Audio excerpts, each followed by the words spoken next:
It's delightful to be here, and thanks to all of you for joining us. What we're going to do today is talk a little bit about some of the cutting-edge research that's coming out of MIT, really pioneering research.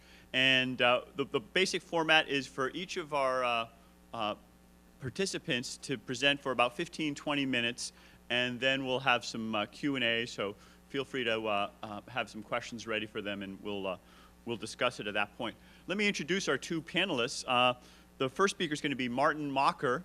He's been here at MIT for the past year, visiting from ESB Business School in Germany. And he is working at the Center for Information Systems Research, CISR, where this work and this concept of enterprise architecture really began. Martin's been working, in addition to that area, also in strategy, architecture, and doing some interesting work on complexity that I think we'll hear a little bit about. And he was also previously at McKinsey. Our other panelist is my good friend Sandy Pentland. And Sandy has got a new group that he's directing, a new center called Connection Science and Engineer that he co-founded as director. And full disclosure, I'm also a participant over there. He also formerly helped direct the MIT Media Lab. He was named one of the 7 most powerful data scientists recently by Forbes magazine, along with the founders of Google and the United States CTO, Todd Park. And he's been providing insights and strategic advice to companies all over the world, including the World Economic Forum and others. And he's going to share some of his work on some breakthrough ideas, innovative ways of doing enterprise architecture and data ownership, and how that's going to affect the way companies work with each other as well. So let's start right off and with Martin. Please join me in welcoming Martin Macher. Well, good afternoon, everybody, and welcome. Thank you very much for the warm introduction, Erik. It's a pleasure being here. Thanks for having me. It's been a short walk over, actually. Still raining. So we only have 15 minutes, so I'll jump right into it, into the core. And the key message of my talk here is going to be that enterprise architecture, as the name suggests, is about enterprise as the first thing, right? And for us, that starts with what we call the operating model. It's thinking about how do you want to work as an enterprise? How do you want to work across business lines? How do you want to work across customer segments? How do you want to work across any kind of business units you might have, right? And that's the operating model. Now, what you see happening in most companies is that enterprise architects are within IT. And they discuss a lot about IT architecture, right? And that can be for many reasons. One of them is probably that a lot of the issues of enterprise architecture, if it goes wrong, is actually felt within IT, right? So IT feels a lot of the pain that is being created elsewhere. It's at least the impression you get. And I would love to start, actually, with the problems. Can you hear me all fine? Yeah. Wonderful. And I would like to start with what enterprise architects try to avoid, because it gives them nightmares.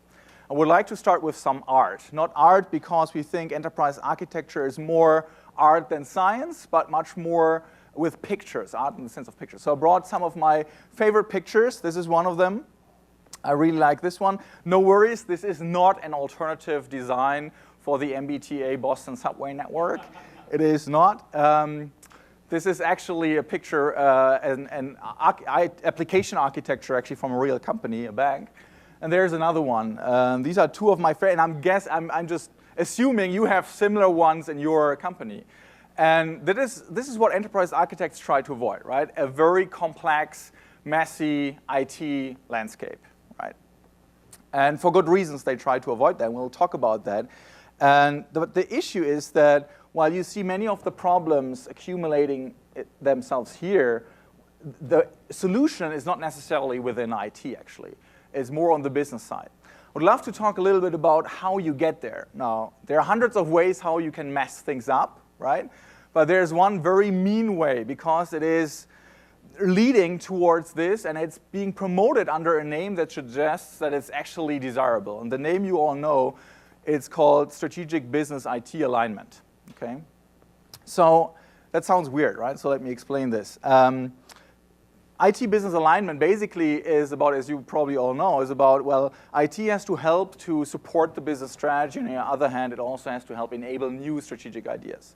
Right? Sounds good, but what happens in many companies is that strategy is being lived as strategic initiatives. Right? So someone comes up with a strategic initiative, could be the CEO, could be someone in R&D, could be someone, a business unit head, comes up with an idea. Like, we need to have one view of the customer, we need to have package tracking information for the customer, we need to have the 103rd credit card product, and it gets the label strategic, right? So it's one of the important things that the enterprise has to do. And then IT, trying to be a good IT department, is trying to come up with a solution, designs the solution, and then comes up with a solution in the form of an application infrastructure that it runs on and data that it produces and uses. And there's something wrong with that. And the one thing that's wrong with that is that these things here keep changing very quickly, actually. If we ask people how long is your strategy stable, they typically say probably a year, probably 2, right? Because it comes in strategic initiatives. So every time you ask people about the budget, they'll come up with new things and they get the label strategic. Well, IT seems to live in a, as I call it, in a different time zone, right? We stay with IT systems for longer than we probably are in the companies, right? So some of the systems you have in your companies are probably 20 years old or longer. And it takes some time to develop those applications, actually, in these solutions, right? So by following this process here, IT is designing itself to be the bottleneck, to always run after the next strategic initiative. And that creates exactly this, right? It's not as nice as the pictures I've shown you before, but it's trying to capture the essence. For each strategic initiative, we build a silo, basically, an application that runs as a silo because we want to get it out there quickly. But then we find out it's not really a silo, right? It's sharing customer information, it's sharing product information, so we need to reconnect them, and we do that in a spaghetti-type fashion. And it's running on a zoo of different technologies. One enterprise architect described that our approach, we call it no vendor left behind, right? So, and that's exactly what's happening here, right? Basically, you see all the technologies in there. So that's a mess, and enterprise architects try to avoid that. For good reasons, because it costs a lot of money. More than half of the IT budget typically goes into maintaining this stuff. It takes a lot of time. In fact, the first, 58 silos go quite quickly. And then if you hit number 59, reconnecting all this stuff and actually introducing a change takes quite some while. And it's also risky.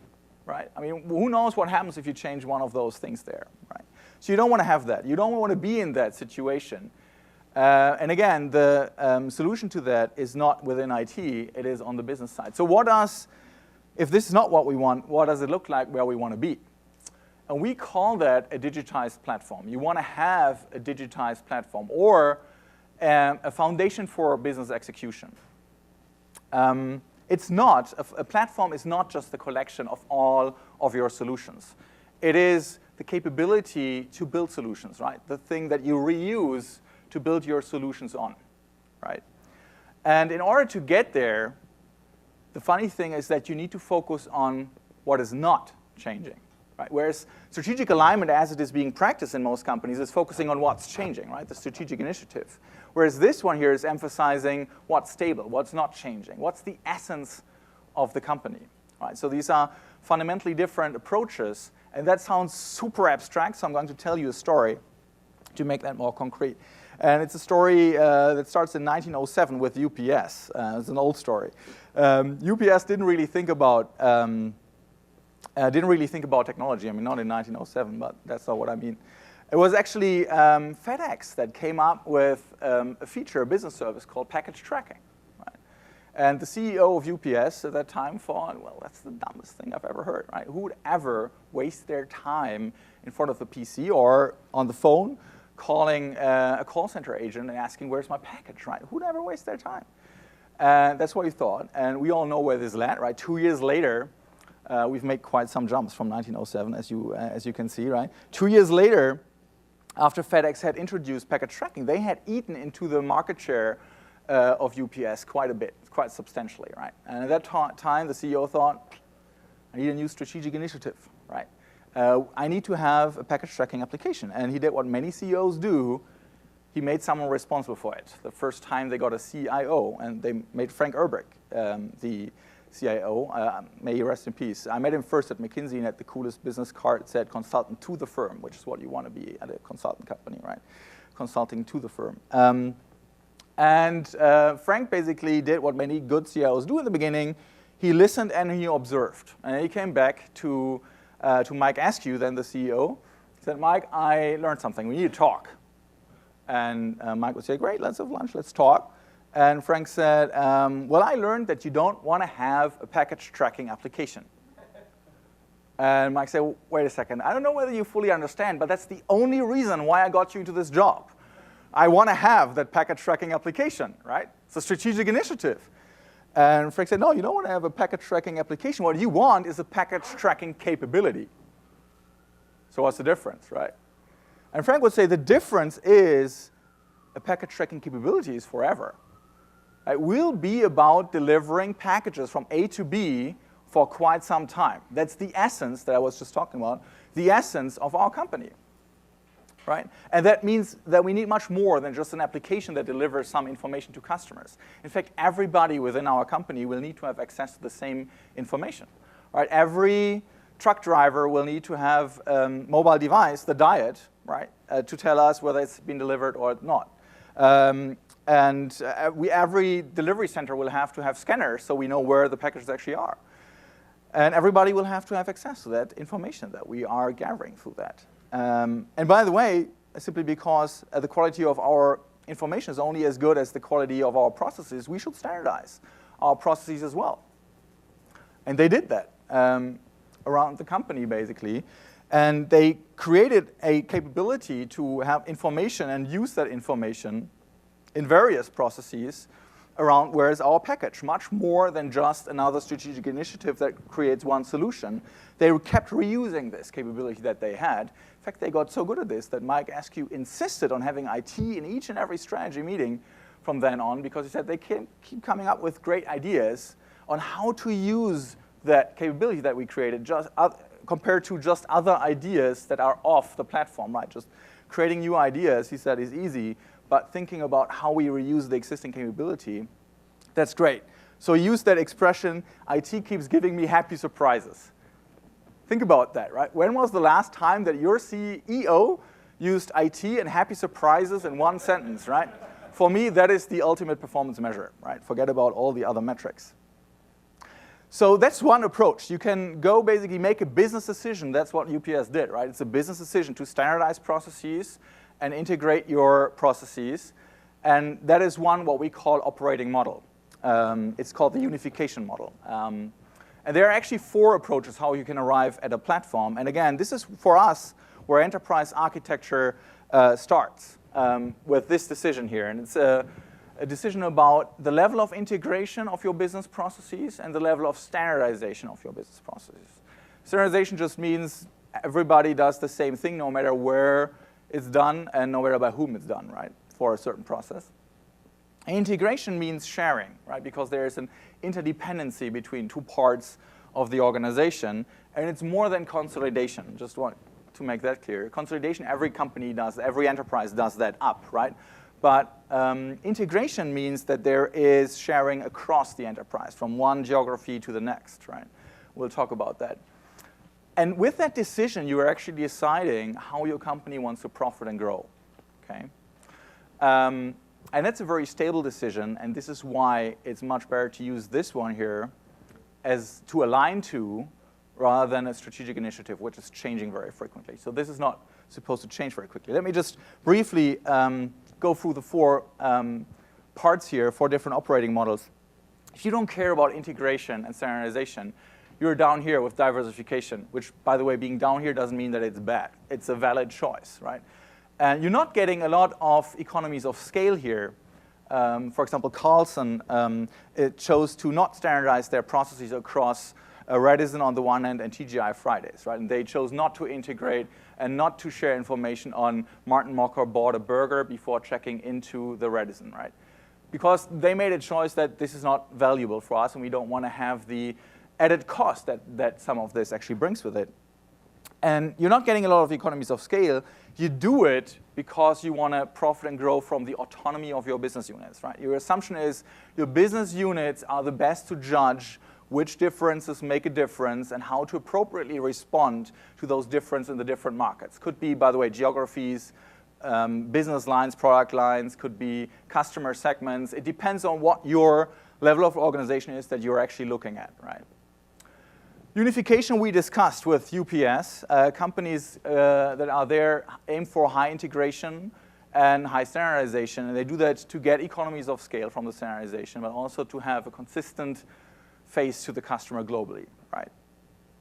Then replication and coordination just take part of unification. Replication focuses on the standardization aspect, right? And standardizes business processes. A good example is Samex. Samex, let me just see whether I can still tell that story. Make it short. Samex grew into more than 50 geographies through M&As and ripped out their processes from acquired targets with ripping out the systems and implanting their own. Basically, they replicated themselves. So you see standardization. They came up with a standard set of best practice processes before, the Samex way, HR to supply chain, everything in there, and copied themselves, but no integration. Same story with ING Direct. No notion of a global customer. There is no integration on that level, okay? And then finally, coordination, which looks at integration, but doesn't standardize, right? So you're sharing information like Swiss Re is not prescribing to their geographical units how you should do sales, because they see that's a very high-touch business, actually, to do, how you sign up for a reinsurance or get someone to sign up for a reinsurance. But everybody is using, actually, the information on the global risk exposure of their clients, because that is influencing what my policy is going to look like. So they need to share the information. So that's, for us, what enterprise architecture start with, and it has an implication on IT, right? Here, you're basically trying to get out of the way, right? You're standardizing some of the things that where differences don't make a difference. Could be infrastructure, could be some administrative processes. Here, you're actually investing into IT to push standardization automation, right, through common technology. And here, you are investing into standardizing data, making sure customer definition is a customer definition is the same in every country, and having global access. And here, you have to combine those two. So enterprise, and that's my final sentence, enterprise architecture should start with business thinking on the enterprise, how you work across the enterprise. And why am I telling this to this crowd here? IT can't make the decision by itself, right?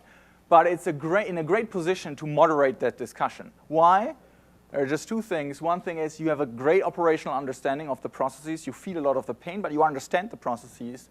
And the other thing is one of the few units that has a cross-enterprise view, actually. So I'm very much looking forward to discuss with you afterwards, after Sandy has presented, discuss with you your experience on bringing the enterprise back into enterprise architecture. Thank you very much. Looking forward to the discussion. Great. Thank you.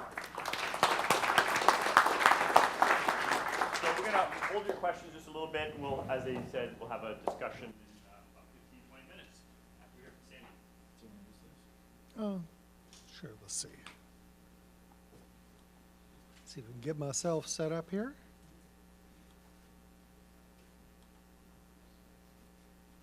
Great. So I want to talk about, actually I'll just stand here. How's that? You guys can hear me, right? So I want to talk about new types of challenges that are going to be facing you. So everyone's heard about big data, of course, and everybody says, oh, it's another one of those buzzwords, except it's really a buzzword. It's quite amazing. Everybody talks about it. But what does it mean? So I want to tell you a little bit about what I think it means and some of the regulatory and architecture things that need to be done to handle it, not only from a processing point of view, but from a regulatory point of view, which may not be something that you've thought about really deeply.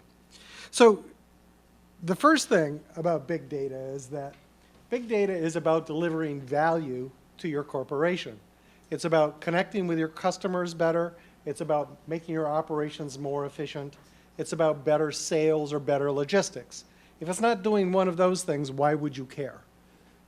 Pretty much, okay? The thing about those is those are all things about people, And what I'd like to convince you of is that it's a qualitatively different type of computation or IT than you typically do today. And I'm going to give you 3 examples and then talk a little bit about what's different in the big data world.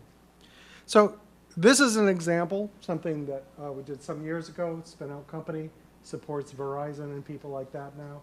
So these are people moving around in San Francisco with mobile telephones. The black dots are the most popular places in San Francisco. And if you analyze this data, what you discover is that there are subpopulations in San Francisco that interact only with themselves and not with other people. They live in the same places, they have very similar demographics, but their choices about what they buy, their notions about risk and repayment of loans, their susceptibility to certain sorts of advertising are dramatically different. And the only way you can tell them apart is not through normal sort of standard demographic profiling techniques, but by looking at the connections they have with places and with each other. Okay, so you have to actually analyze the interactions between people, not just the characteristics of people. And those of you that have sort of a background in complexity of computation will be saying, uh-oh, it's not linear, it's not polynomial. No, it's not. It grows exponentially. That's one of the big changes. So this type of thing gives you increases in customer relationship management that are typically 3, 5, even 8 times standard demographic techniques.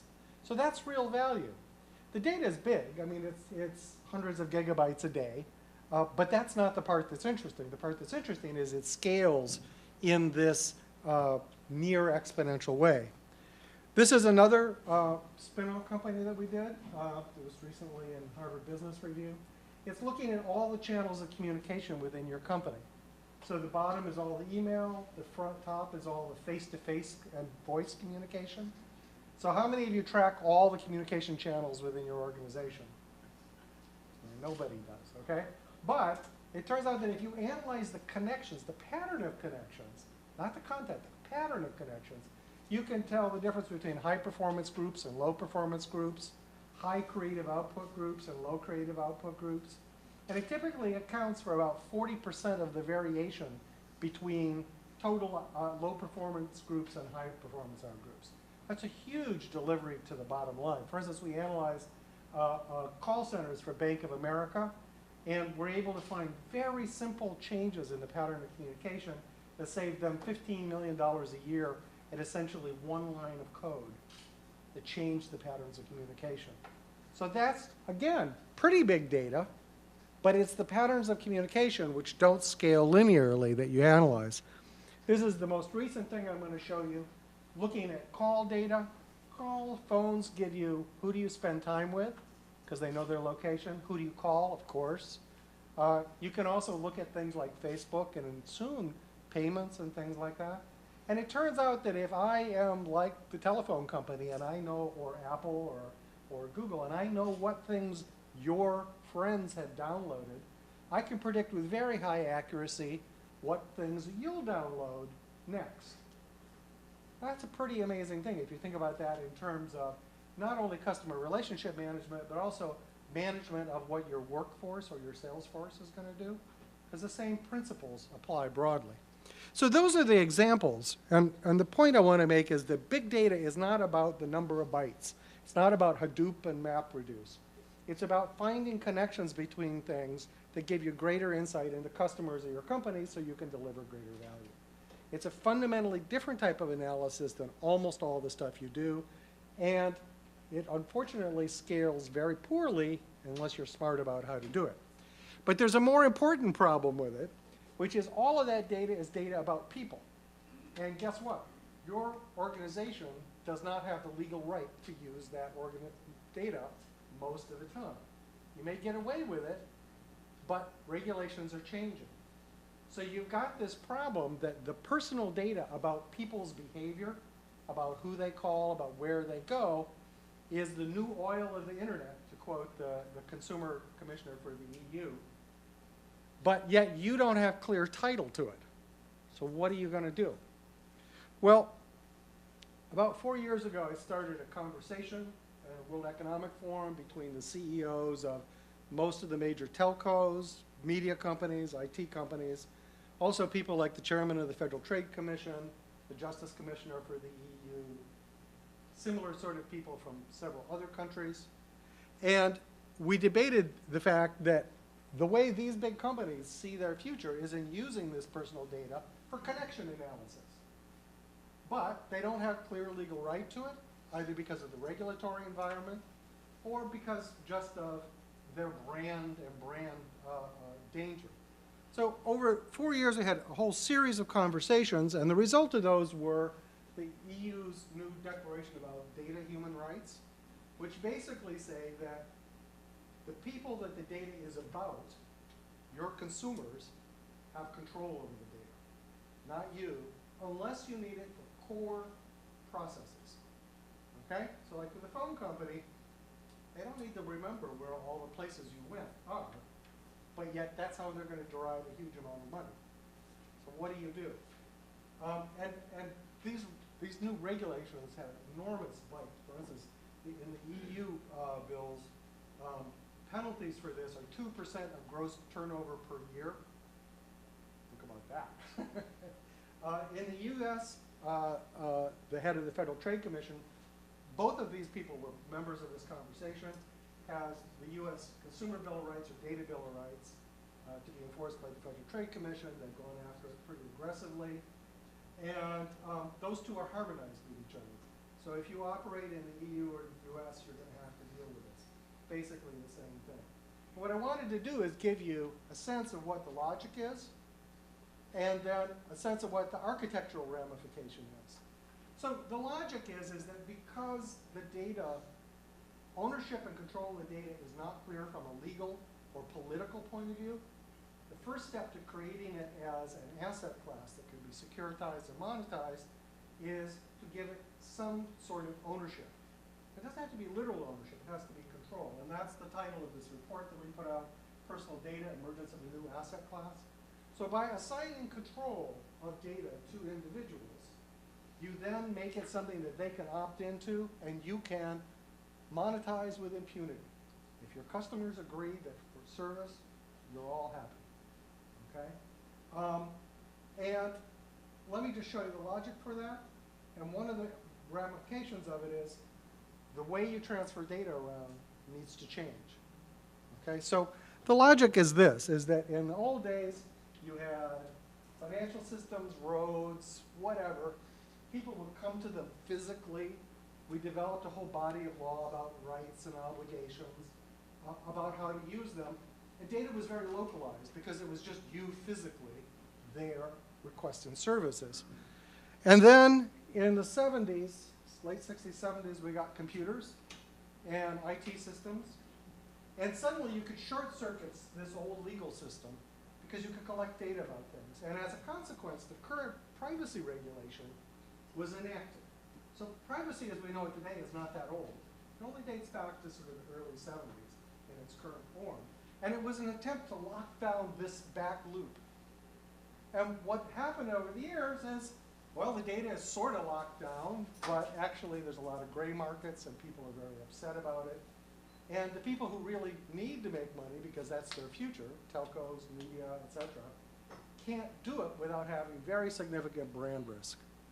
And so the discussion is, what you need to have is similar parallel rights and obligations in the virtual space that you have in the physical space.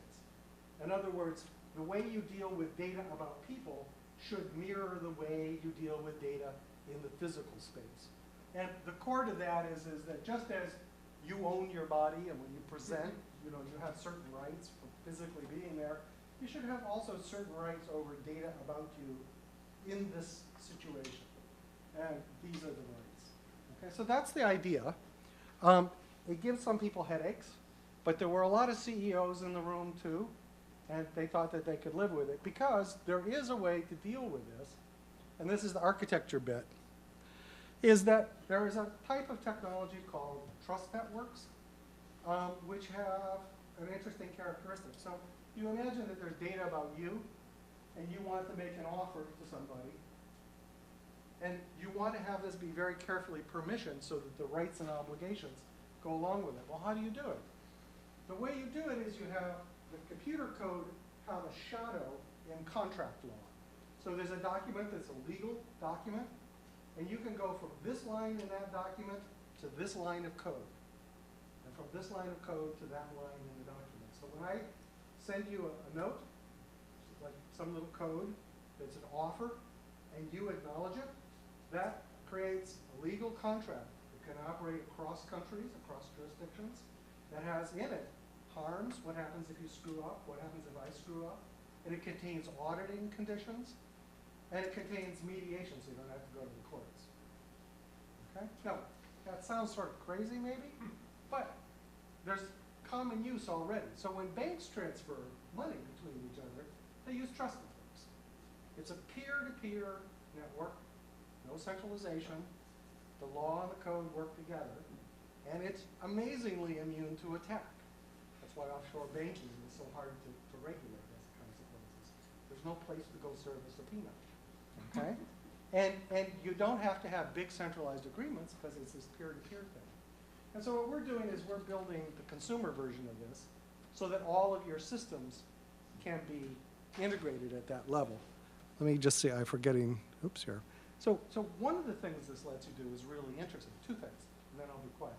One is you can offer your customers levels of security and service that have built into them all of the liability that you want to assume and no more. And if you think about a lot of your systems, they're driven by liability in these operations.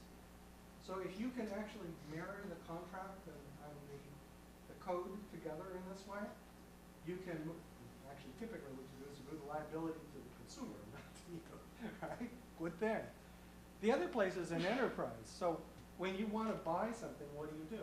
Right? Typically what you do, or sign a contract, is you check with some central organization to get permission to do it.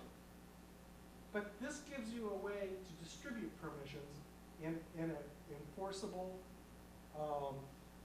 auditable, fine-grained manner so that you don't have to have centralized checking and permissioning anymore. You can make it distributed and still agile. And that's a huge change.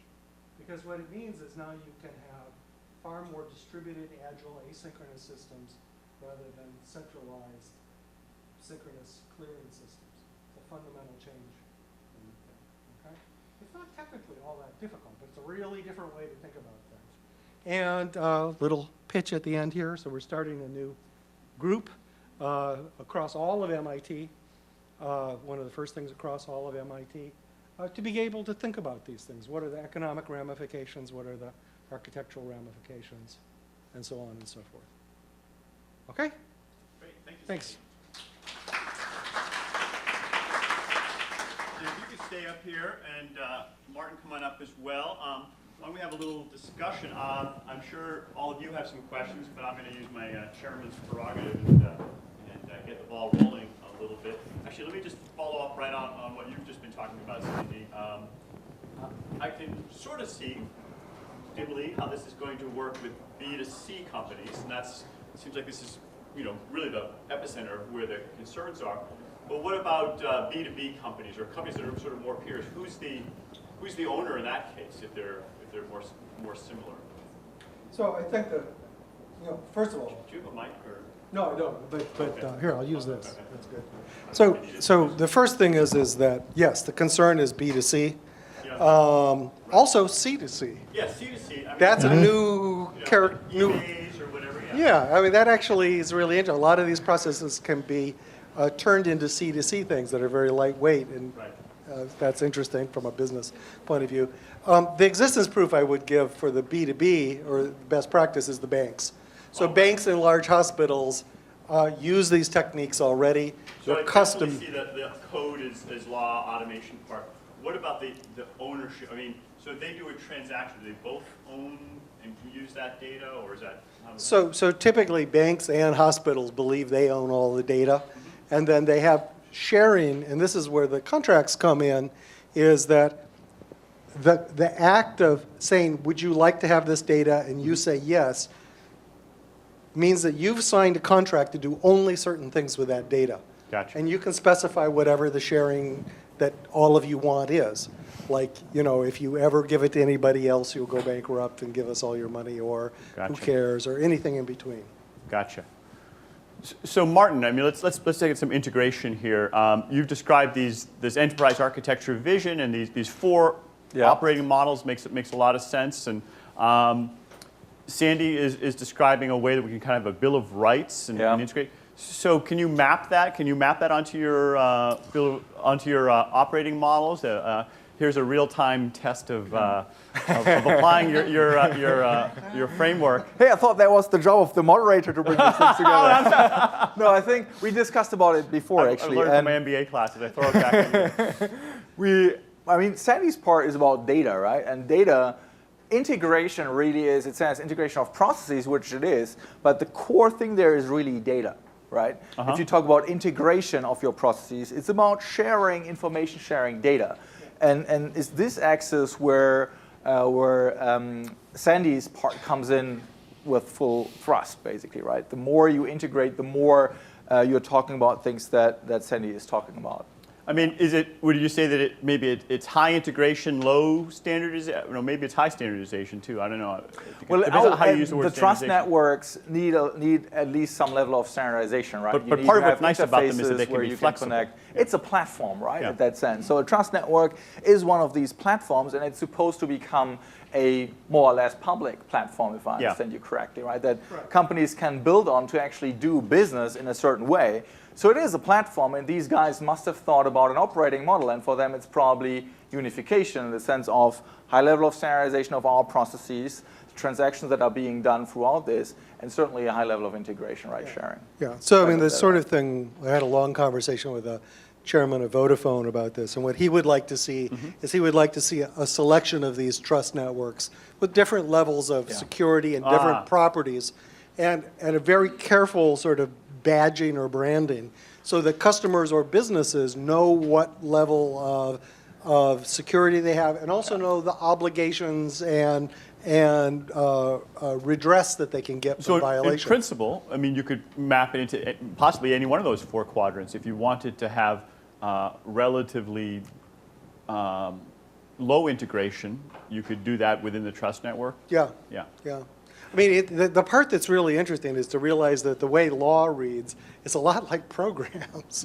Right? It's this sort of semi-logical thing. The problem is it often grounds out in English words, which are not precise. But in this case, you're trying to make it ground out in programs and communication codes, and to have thought through enough of the error conditions that you never end up in front of a judge. I want to take some questions, although let me do that last point. I think that there's two reasons that the English is ambiguous. One is that it's just inherent. They try to make it clear, but they don't succeed. But there's another reason is that they intentionally leave things a little vague, and so that they can be filled in. You know, when the founders wrote the Bill of Rights or whatever, they didn't specify what the right to bear are, that it meant a musket, a muzzle-loaded musket, and people have interpreted it since then to include some things and not other things. So there's some flexibility in the ambiguity too. That may be something that's harder to do with programming. But let's get some questions from the audience. Right here, we got wait for the mic. Why don't you just briefly identify yourself and then ask a question? Hi, I'm Dave Weller from Thomson Reuters. It's a question for Sandy. From what I understand, you were saying that the trust networks allow people to articulate, understand, and agree to contracts and obligations. Do you see them having a role in terms of enforcing the trust that's been agreed?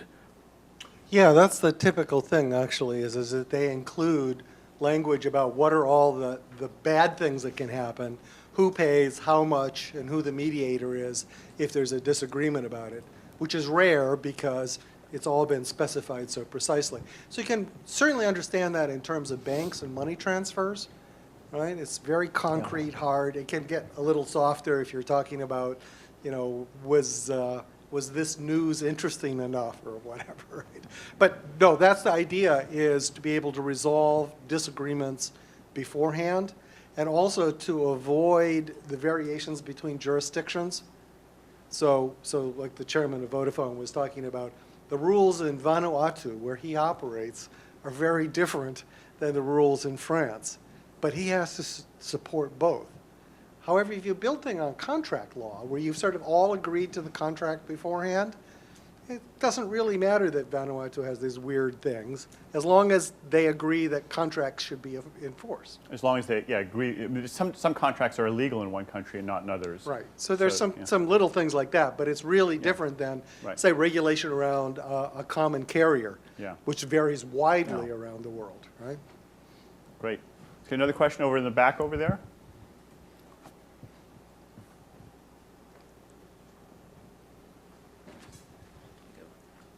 How you doing? So that grid was really interesting. Briefly give your name. Yeah, my name is Jason Noel. I'm with Adaptivity. I run our cloud practice. We're one of the showcase finalists. But the question that I have is really around, you talk about business and IT alignment, and that's something that all the big iron companies have been talking about forever. They talk about business and IT alignment. Then the next slide is, and here's our processor roadmap, and here's how big our hard drives are, right? So the reality, though, is that's difficult.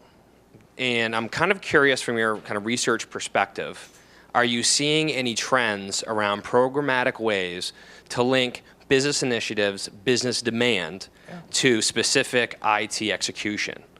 Because really it's what I typically find. I've got a lot of experience consulting with companies around the world on this topic.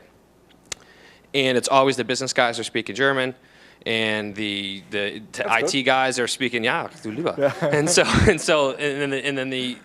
then the other side is speaking French, and as much as they draw on boards, and they're just not speaking the same language. So I'm hoping the answer is no, but I'm curious if what you've seen programmatically out there, or any methods or approaches other than inviting IT to the table, right? So we see that a lot, right? That within companies, IT and business don't speak the same language. And by the way, I hate talking about IT and business. It should really be business and business, right? But it's IT and business still.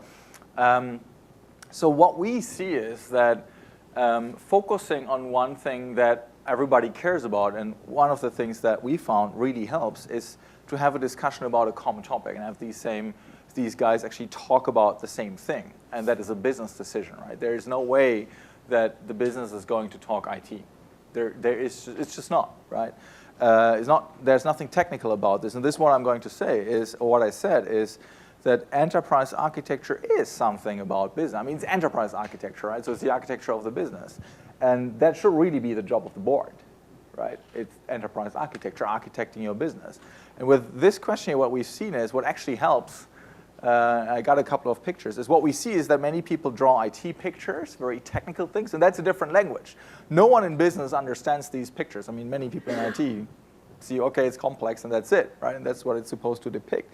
But they think in different pictures, and actually drawing, we found this will sound a little silly, but drawing a picture together actually can help, right? Because it's a universal language. Can we just get a slide up there? Oh, you disconnected. So we've seen one thing is getting really a discussion will help to figure out what are the things that where we talk a different language, and then making that commitment, but also drawing a. Could you just go to 10?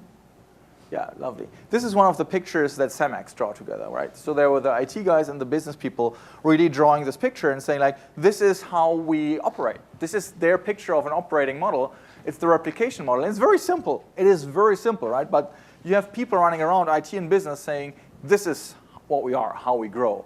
And this is their common language, saying, well, we have a list of processes here, and these are the processes. And the way we grow is basically copying these into other countries. Right? There's another one which is a little more complicated. This is CBA's picture here. And they have a coordination model, CBA, Commonwealth Bank of Australia. They have a coordination model, and for them the centerpiece is information. So they talk about information, but not in ER diagrams or in whatever technical term, not about databases. They talk about what is the central stuff we need to share across the business, right? So it's customers, products, and channels. And they say, what are these products and what are the channels, right? Let's get a list of those and see how we work and how we share. And there's nothing technical about that. And we found that having this discussion here helps a lot to find a common language. Now, are we talking about initiatives? No, we are still not, but we are talking about what's the most important part, what matters to us as a company, right? For them, it's that information. Does that answer your question at all? Yeah, the answer is there's still no real clear approach to business and IT integration? Well, there is not, right? But there are bits and pieces out there. And kind of asking the question about how do you want to run as a firm is a business question. And making IT part of that will help. Well, I think just one feedback item is I think that, and I heard kind of a comment about a leadership thing, and I think that's true today where there's success. But I think that from what I'm seeing in the marketplace is that as cloud kind of manifests itself and people can turn up the stuff really quick that used to take the longest, now business is going, wait a minute. So now I can turn the stuff up in 9 minutes, but over here I'm still spending 7 months figuring out what the heck I'm supposed to be doing. So there's a huge turn, and we're doing a lot of work with the global consulting firms who are hearing from their customers going, no, I'm not doing it this way anymore. I'll try it 15 times, figure out which is the right approach, and I'll still do that faster than if I have you consult with me for 9 months. So there's a need there. Yeah, I think the cloud is a great opportunity for IT, actually. You describe it as a threat, at least that's what I understood, for IT. So IT is so slow. It's actually a great thing, because what we've seen in some examples is that it takes IT away from being the bottleneck. And you'll see that IT is not the bottleneck. The bottleneck is people and change, actually, how people work, right? And that's a great thing. Cloud is having an impact here, and we're actually currently studying what it does to how people do this. What do you think about that model, though, of just testing and failing, trying different ways of doing it? I mean, I don't know whether you mentioned it's a joke, but companies do that for real, too, right? Yeah, I mean, that was great. Yeah, and we see that in testing. Companies testing a lot of things like A/B testing out there, but also in other You're not even, areas. but just rapidly prototyping. Yeah. You know, in the morning panel, we were talking about how Facebook will release an API, and maybe it doesn't work exactly right, and then 2 weeks later they do something different. Yeah, and I think that's great, and I think two things can happen, right? One thing is you're getting even more faster to actually a very complex environment, right? If you don't manage that, but just quickly basically keep changing things and adding things. And the other thing is when you actually have a platform, something to build on and things to reuse, I think that's a very powerful thing. It still doesn't mean that you can mess things up completely, right? There's a difference between running So the role of IT changes. Say again? The role of IT changes to role help of IT have that changes. platform that people can build on. So I think there's another aspect to this that I find really interesting, which is when you really move into a big data world, what ends up happening is you look at in your data and you find new connections and new ways of doing things that deliver greater value. And that implies different processes, which means that based on the stuff you discovered in your data, you're going to change what you do. The difficulty is that back testing isn't the same as forward testing. So in fact, a lot of the things you discover in your data historically don't work going forward. So you have to build a much more experimental approach into it. You have to say, well, we found this trend. It looks like we can make money on it. But now we have to actually implement it and see if it works out in the real world. So big data intrinsically involves experimental. Yeah, should. Other questions? What else do we have? Okay. It wasn't so much a question, but it was going back to this topic about business IT alignment. If you roll the clock back to 1990, Venkat and Henderson did in the IBM Systems Journal the classic 4-box strategic alignment model. And that model is still appropriate because you can say by having the missing arrows, you understand the German and the French connecting at the bottom. But that's why I think the work done by CIS around the digital business model says that ideally in heaven there is no business and there is no IT. We are all business people. And I think the work that you've recently done there is also so very good. It would be lovely, right? If when we finally get there, we'll all send you an email. We are not there. But is there a CIO in heaven or not? How does that work? Say again? Is there a CIO in heaven or how does that work? So hopefully there is to have some. But he sponsor speaks out Latin. The common language. Great. Did I see a question over here? Or? Well, Yeah. more a comment in that, and I think there's a definition shall. I'm sorry. It was more a comment and maybe a matter of language, and we can add Luxembourgish in there just to mix it all up.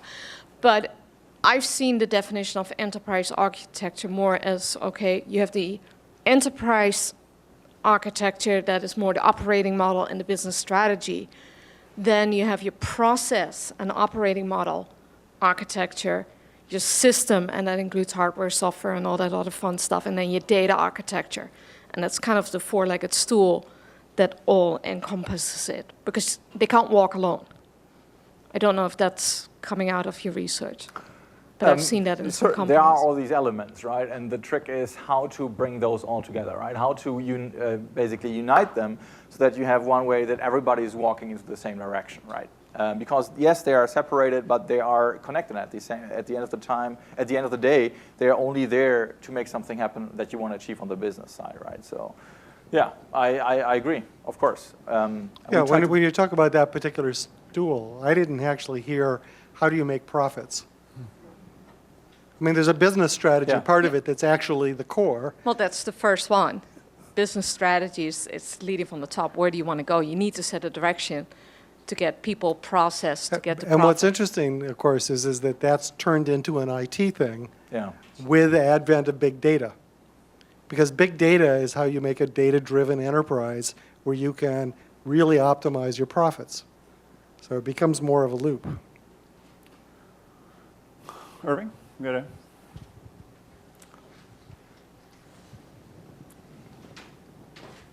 But aren't we trying to more formally specify what you want to happen in the business through business process meta languages and flows and XML extensions and things like that?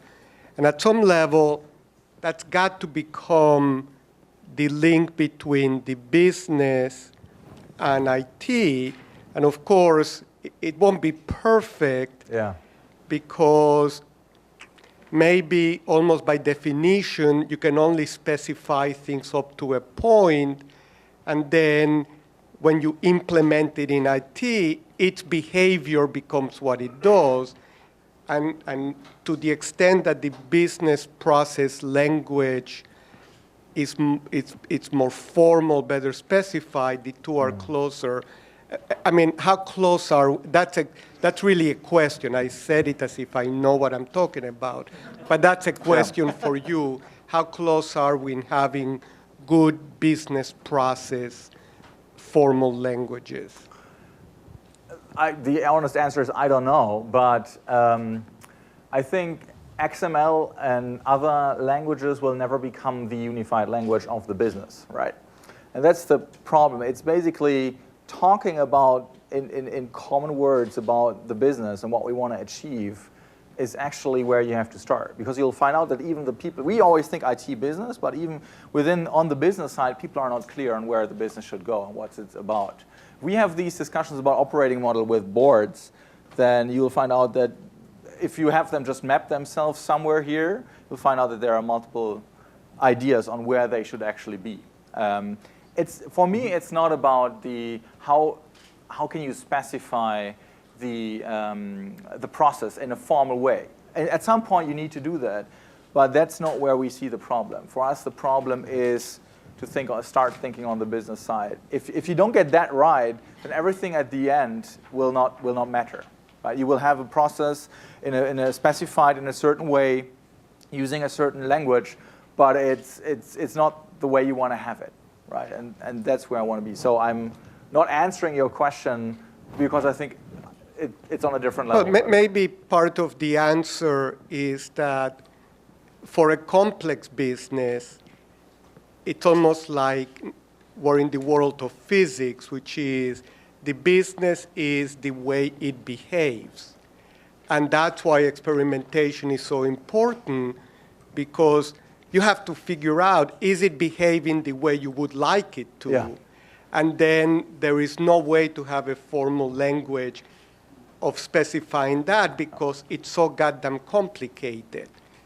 So, but that's okay. We live with that in the real world of these loops of experimenting and seeing how does the world behave, and we can live with that in the world of business. Oh, we've been living with it, right? And we'll probably have to live with it. Yeah, we're living with it. So I'm looking at the time. We're running low. Time for a couple more questions. Let's go right over here quickly. So Ian Robertson, I'm CIO of a small pharmaceutical company. So it feels a little bit like there is a We talk about this business IT alignment, and I hate it, and I've heard it being discussed for years. And Welcome to the club. yeah, we're all business people in the end if we're working in commercial businesses. It feels a little bit like the challenge we've all had is that technology and our understanding of what information can do for businesses has come later than the businesses themselves. And so we've been struggling with this retrofit problem, right, with technology, and then with an understanding of how the technology influences the data, or the data influences the technology and the information, and so on. Maybe the paradigm needs to completely change to the point where the way we think about the businesses is inherently about the information that we need to operate the business. And then we build our businesses, our operating models, and our technology around that, which is really a big data way, let's say, in your definition, the way of looking at the business. Right. Then there's no alignment issues that's at all. exactly right, is the driver is looking at the data. That's Right. where the value is increasingly concentrated. And for many of these large corporations, that's by far the largest source of future profits. Right. So you have to actually get in and live in the data and then design processes around where you see opportunities. Where's the data going to flow? Who's going to need it? How What do you sort of connect it? prices, what are the values, what are the risks, what are the tails of the distribution? All of those sorts of things are what defines the business opportunity. And in doing that, in finding that, you've actually outlined a lot of the process. So in this future world, are consumers going to need to be thinking that way as well? I mean, I'm imagining that if there's this code that describes what the companies do with the data, consumers can also have on their machine, here's what I'm willing to give up, here's the price if you want to use the data in these different ways. So the discussion, and I think this is absolutely right, is as data becomes more and more like money, you get an ecosystem that's more like the financial ecosystem. So you could make decisions about your data, but that would be foolish.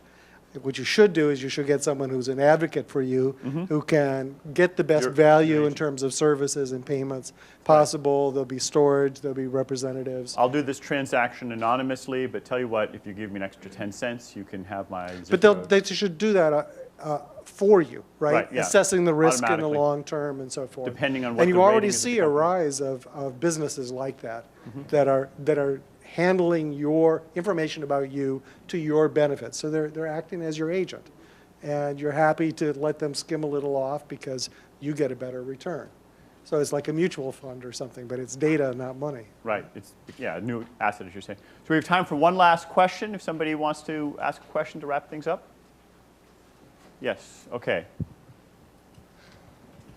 Hello, I'm Charlie Best with Hewlett Packard, and my question has to do with beyond just data in the traditional atomic sense into more the contextual metadata kind of view and its relationship with enterprise architecture as you move into much more the derived behavior view. What effect does that have on the whole architectural approach?